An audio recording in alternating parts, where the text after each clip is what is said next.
Voilà, je pense qu'on va démarrer nos travaux. Monsieur le ministre de l'Eau et de l'Assainissement, Messieurs les ministres, Mesdames, Messieurs les gouverneurs de région, Mesdames, Messieurs les représentants de l'Assemblée nationale, du Haut Conseil des collectivités territoriales et du Conseil économique, social et environnemental, Mesdames, Messieurs les directeurs nationaux et directeurs généraux, Mesdames, Messieurs les maires, Mesdames, Messieurs les chefs de service, Mesdames, Messieurs les représentants des organisations associatives, Mesdames, Messieurs les chefs d'entreprises, partenaires, chers participants. Aujourd'hui, nous nous réunissons dans le cadre de ce conseil interministériel pour aborder ensemble une problématique qui transcende les frontières de l'urgence, à savoir la mobilisation et la valorisation de nos eaux de surface. C'est un appel à l'action qui résonne dans le tumulte des vagues de l'histoire. Une question qui ne peut être ignorée, une quête cruciale pour l'avenir de notre nation. Dans notre conscience collective, l'eau est bien plus qu'une ressource naturelle.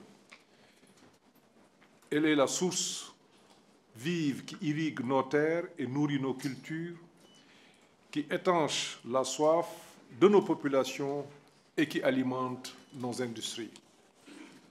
L'eau est un élément essentiel de notre sécurité alimentaire, de notre santé publique et de notre développement économique. Mais attention, car cette ressource précieuse, jadis abondante, est désormais menacée par les tempêtes du changement climatique et les ravages de la surexploitation. Aujourd'hui, nous sommes confrontés à un défi majeur, à savoir assurer un approvisionnement adéquat en eau pour nos concitoyens, tout en veillant à la préservation et à la gestion durable de nos ressources hydriques. Nous devons être conscients des défis auxquels nous sommes confrontés. Les effets du changement climatique se font sentir de manière de plus en plus marquée, avec des pluies devenues imprévisibles et irrégulières. Nous devons par ailleurs faire face à une demande croissante en eau, tant pour les besoins domestiques que pour l'agriculture, l'industrie et la production énergétique. Comme vous le savez, le président de la République, son Excellence M. Macky Sall, a depuis plus d'une décennie engagé des actions de transformation profonde de notre économie à travers le plan Sénégal émergent et qui requiert une disponibilité durable des eaux de surface. C'est le cas, par exemple, du projet des agropoles, conditionné à une bonne maîtrise de l'eau pour garantir des productions agricoles, pastorales et piscicoles attendues. Mesdames et messieurs, nous avons devant nous une tâche immense, mais aussi une opportunité sans précédent de transformer notre pays et d'assurer un avenir meilleur pour les générations à venir. C'est pourquoi nous sommes réunis ici aujourd'hui pour élaborer une stratégie globale et cohérente visant à mobiliser et à valoriser nos ressources en eau de surface de manière durable et équitable. La prise en charge des eaux de surface nécessite une démarche de mise en cohérence avec d'autres politiques, telles que la stratégie nationale de souveraineté alimentaire, la transition écologique et les politiques en matière d'élevage, de pêche et d'emploi. À ces préoccupations s'ajoute la problématique de la qualité de l'eau, avec notamment le cas des lacs de Guiers et de la Falémé. Nous devons naviguer avec agilité à travers les courants tumultueux de la stratégie et de la technologie, en quête de solutions novatrices et durables. Ensemble, nous pouvons transformer cet océan de défis en une mer d'opportunités, où chaque goutte d'eau compte et où chaque action compte double. Que notre réunion soit le point de départ d'une nouvelle ère de progrès où les eaux de surface du Sénégal sont non seulement mobilisées, mais aussi célébrées et préservées comme le joyau le plus précieux de notre patrimoine naturel. En unissant nos efforts et en mettant nos ressources en commun, je suis convaincu que nous pouvons surmonter les défis qui se dressent devant nous et construire un avenir où l'eau est une source de paix et de prospérité pour tous. Je vous remercie de votre aimable attention et à présent, je passe la parole à Monsieur le ministre de l'Eau et de l'Assainissement pour la présentation du document introductif. Monsieur le ministre, vous avez la parole.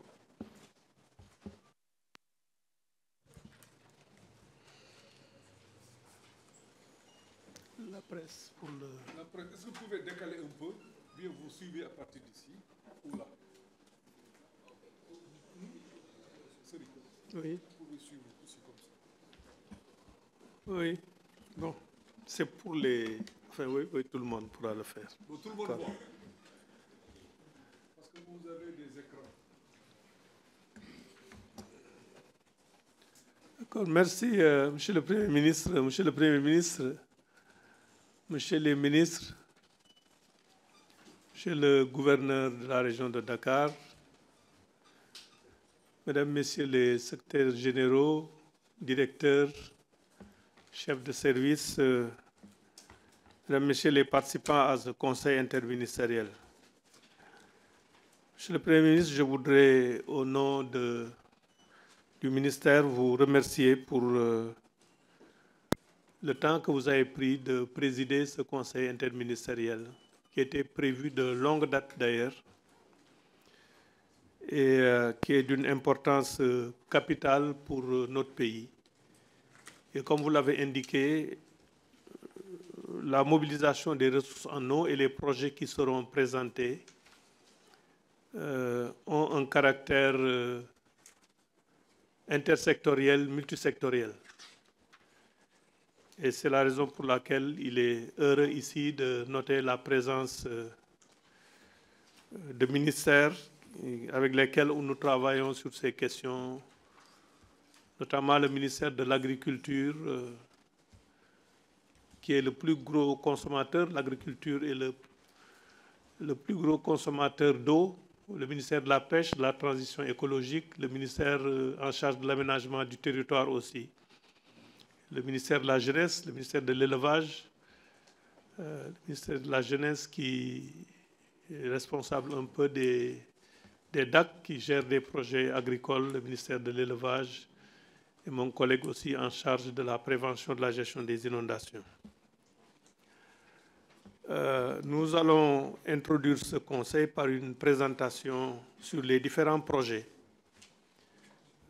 que nous avons au niveau du ministère. Ça ne bouge pas là. Est-ce que ce n'est pas lié à...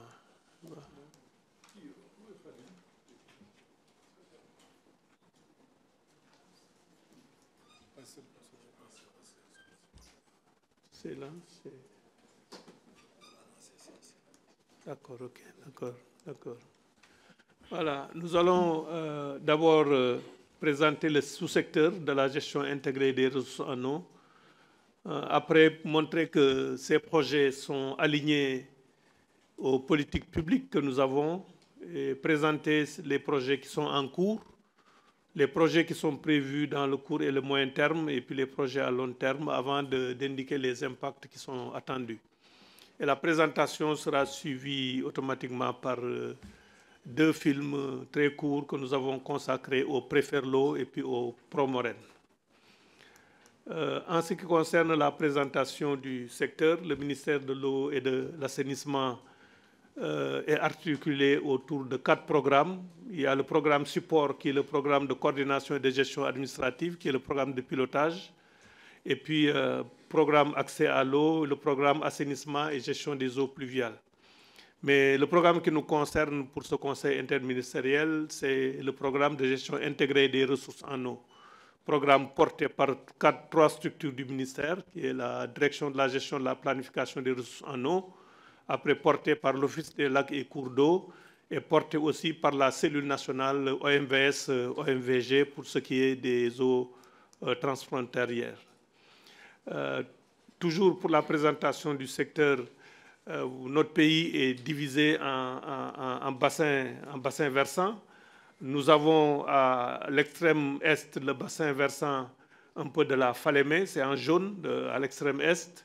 Après, en bleu, autour du fleuve Gambie, nous avons le bassin versant du fleuve Gambie.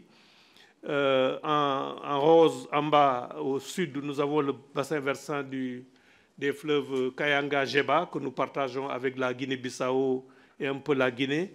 Et après, en vert, toujours en bas, nous avons le bassin versant du fleuve Casamance. Au nord, en bleu, nous avons le bassin versant du fleuve Sénégal. Au centre, nous avons le bassin versant du Karkar, du Sine Saloum. Et puis après, en jaune, nous avons les bassins côtiers. Pour chaque bassin, nous avons indiqué à peu près la superficie du bassin versant dans le tableau qui est à gauche.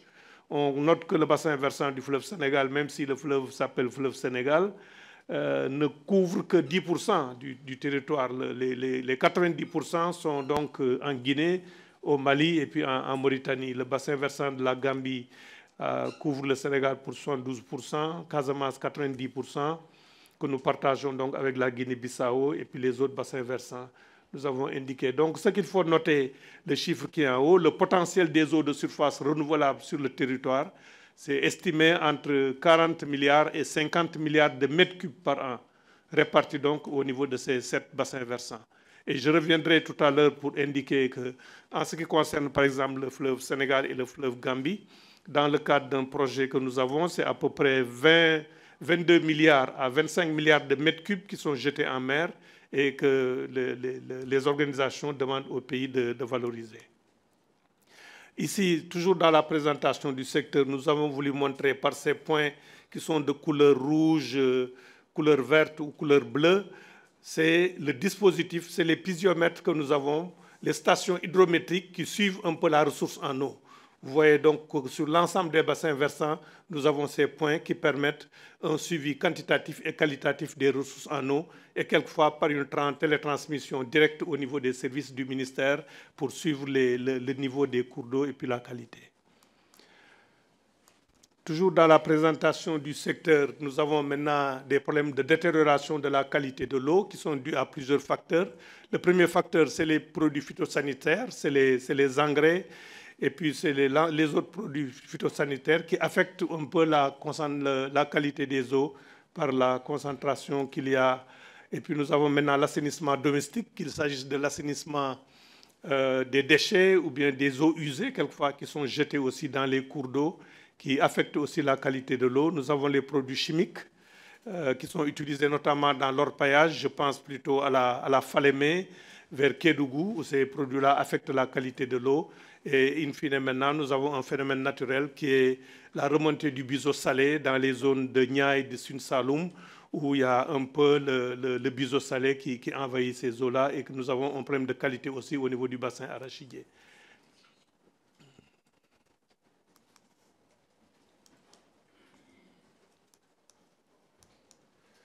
Voilà, maintenant, la principale ressource en eau exploitée que nous avons actuellement, c'est le lac de Guiers. C'est pourquoi nous voulons nous appesantir pour indiquer sa superficie, sa capacité de stockage qui est de 750 millions de mètres cubes, et puis qui permet l'approvisionnement des centres urbains en eau, qui permet l'abreuvement de 2 millions de têtes de bétail et qui entretient aussi des zones humides d'importance internationale et des réserves communautaires.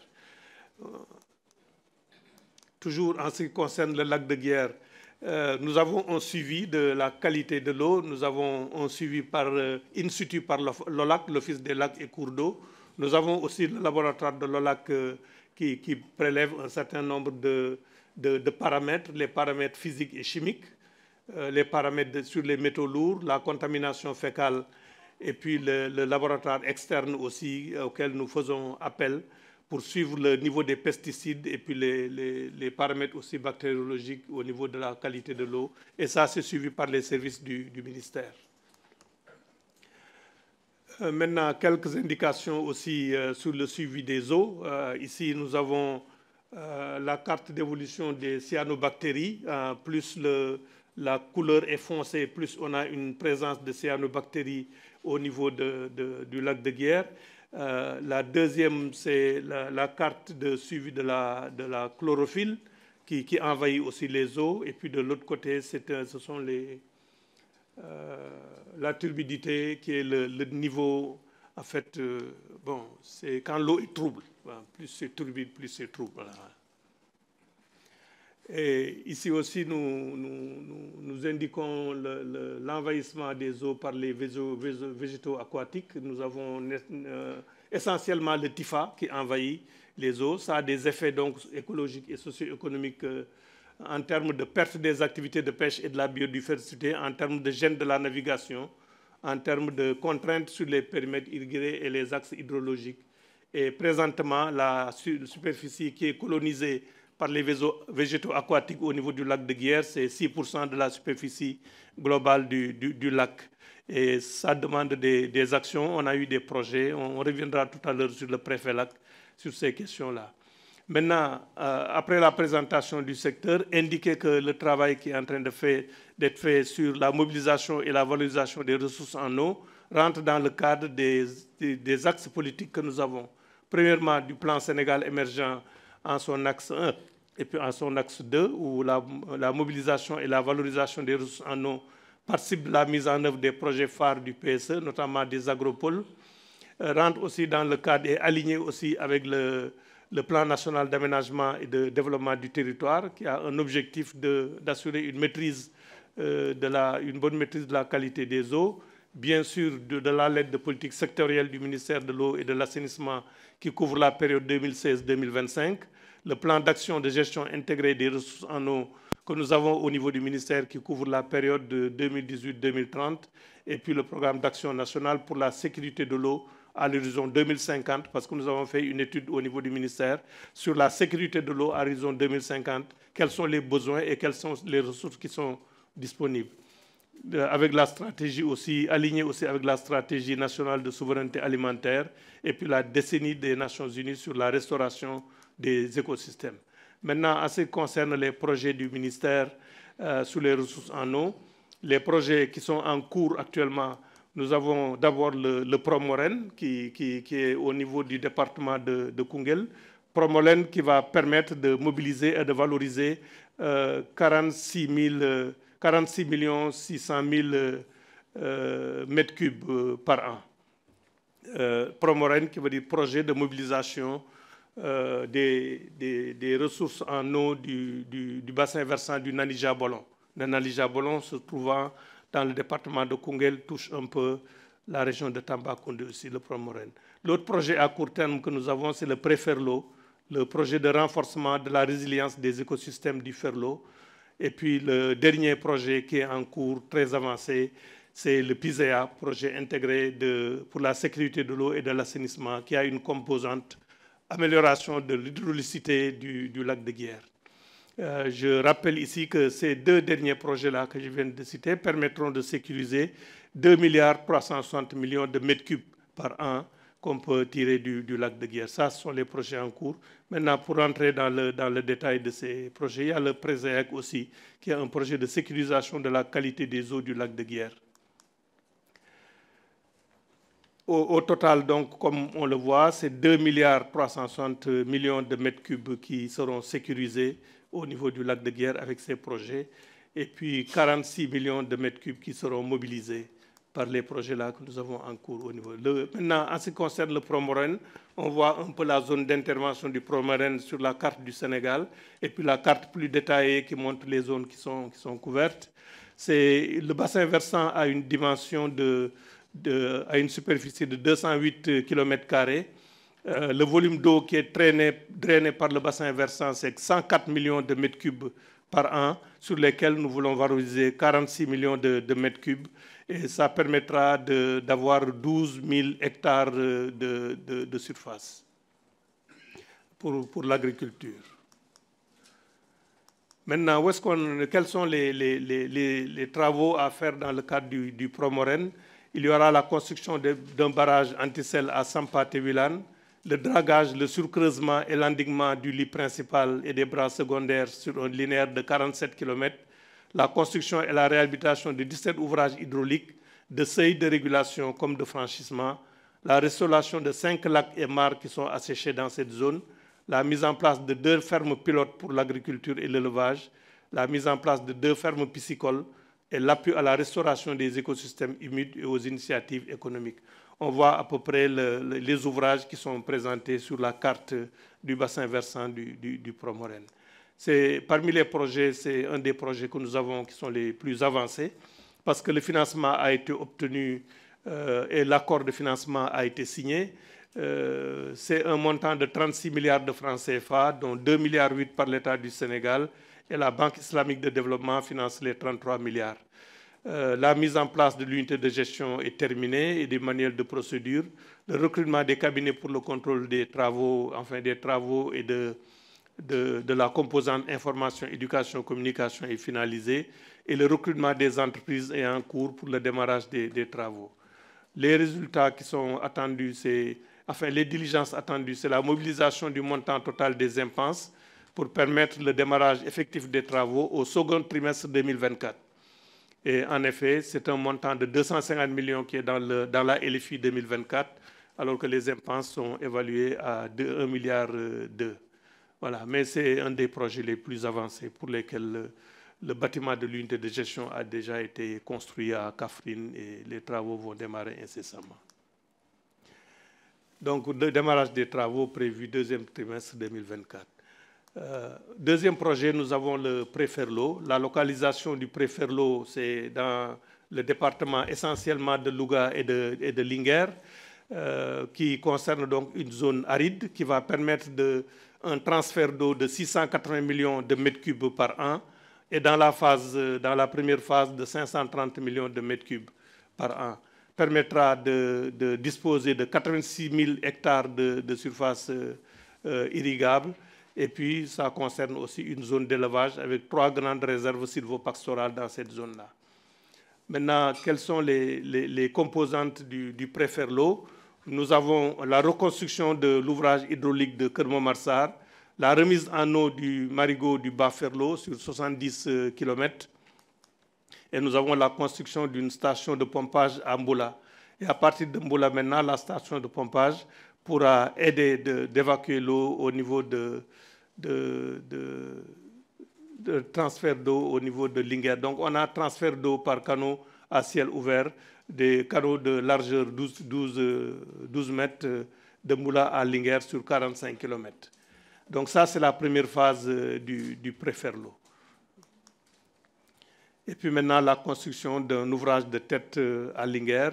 Donc, c'est des travaux sur un linéaire de 115 km où on va prendre de l'eau du lac de Guiers pour l'amener dans cette zone du Ferlo.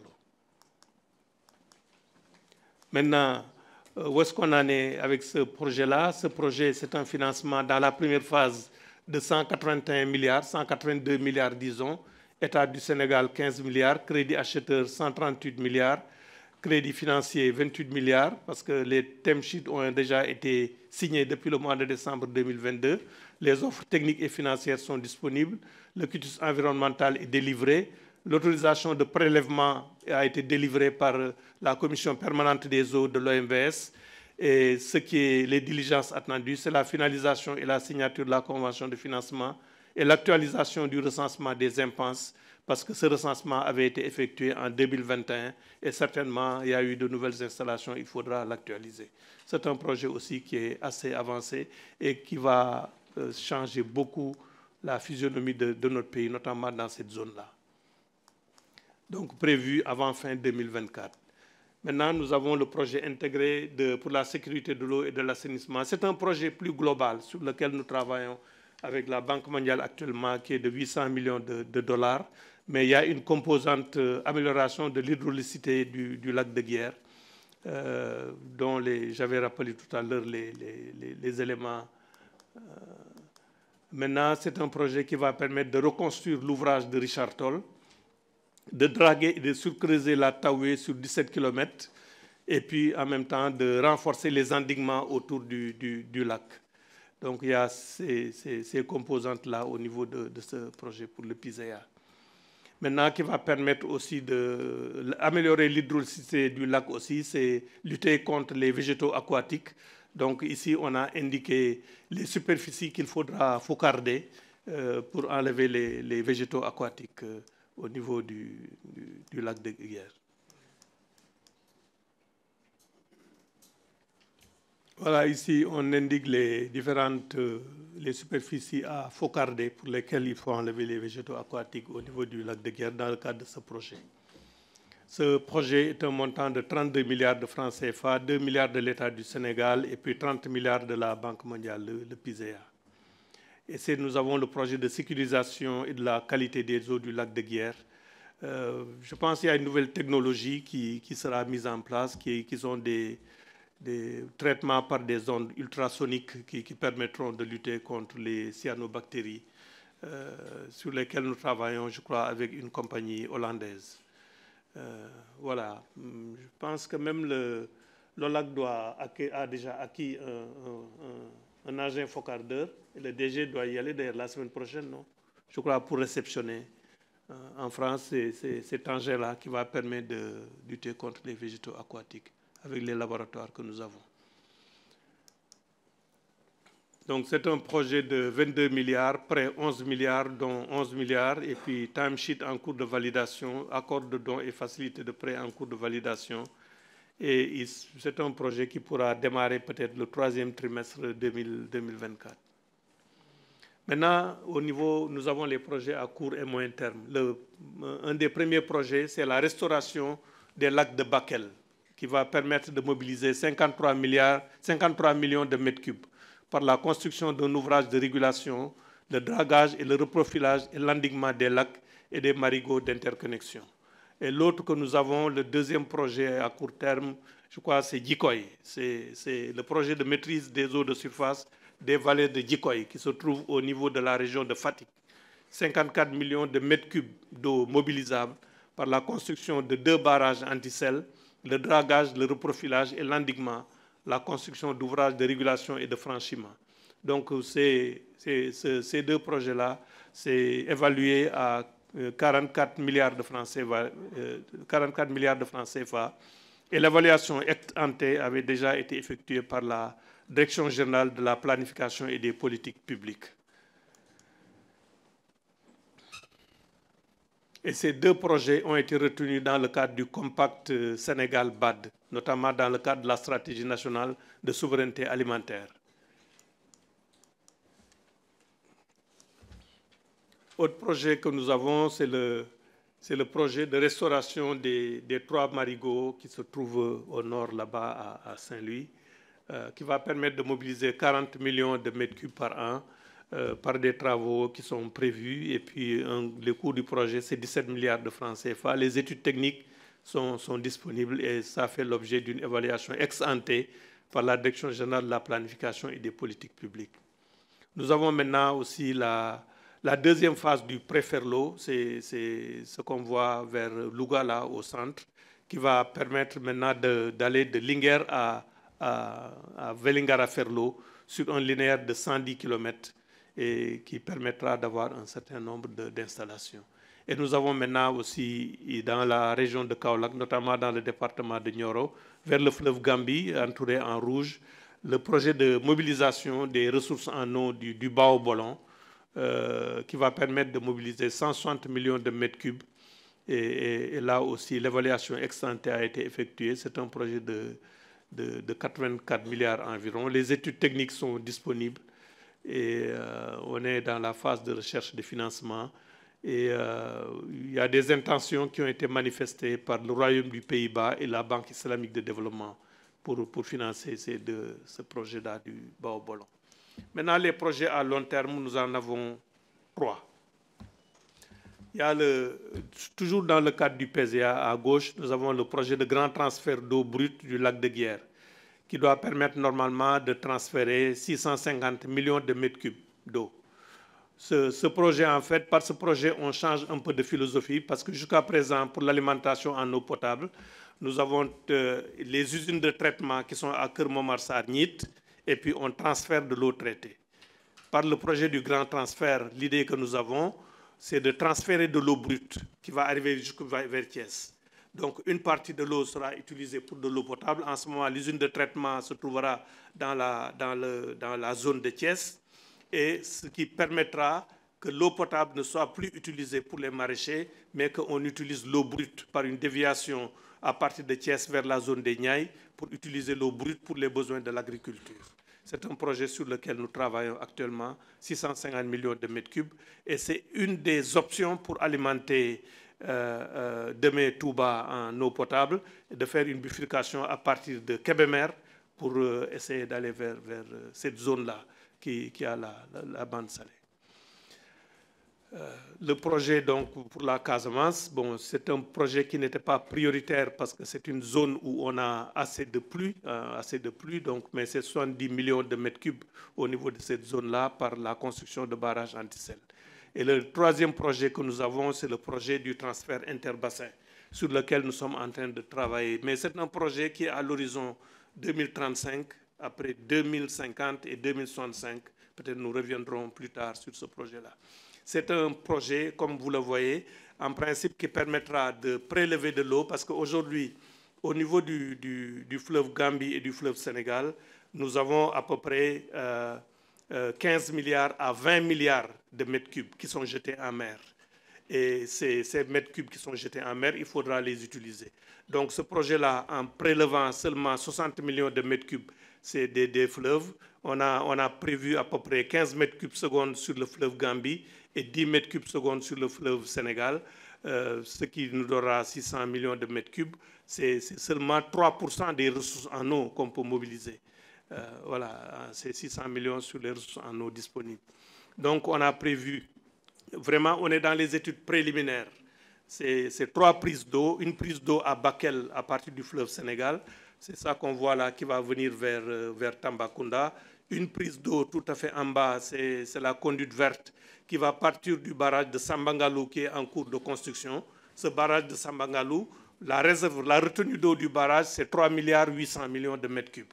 3 milliards 800 millions de mètres cubes, si on y prélève 600 millions, c'est epsilon pratiquement. Donc, et puis un autre maintenant à partir de Koulountou, et ce projet à terme, normalement, pourra permettre d'amener de l'eau dans toute la zone arachidière jusqu'à Thiès, en prélevant des ressources en eau que nous avons sur le fleuve Gambie. C'est un projet sur lequel nous travaillons actuellement. Voilà donc les projets à long terme. Les résultats attendus sur ces projets-là, comme je l'ai dit, c'est 2 milliards 360 millions de volumes d'eau qui sont sécurisés, notamment au lac de Guiers. C'est 2 milliards 500 millions de mètres cubes d'eau qui peuvent être mobilisés à travers les 3 différents projets qu'on a indiqués. C'est la sécurisation de 90 000 hectares exploitables autour du lac de Guiers et la mise en valeur de 230 000 hectares de terre, dont 36 000 qu'on va gagner sur les bandes salées, notamment avec les projets que nous avons sur le Djikoy, sur le Nanija Bolon, enfin sur le Bao Bolon, ainsi de suite.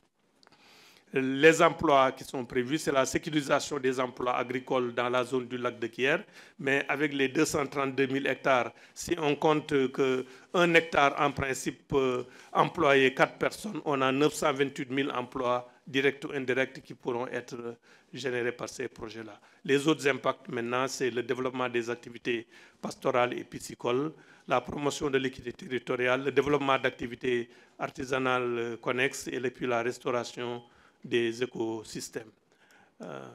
Maintenant, il y a un certain nombre de défis, bien sûr, à relever, voilà, qui sont indiqués ici. Ces défis qui sont au nombre de 6, l'autofinancement du secteur, parce que quand on va valoriser ces eaux-là, il faudrait que les eaux soient valorisées pour que le lac puisse avoir des ressources pour pouvoir fonctionner.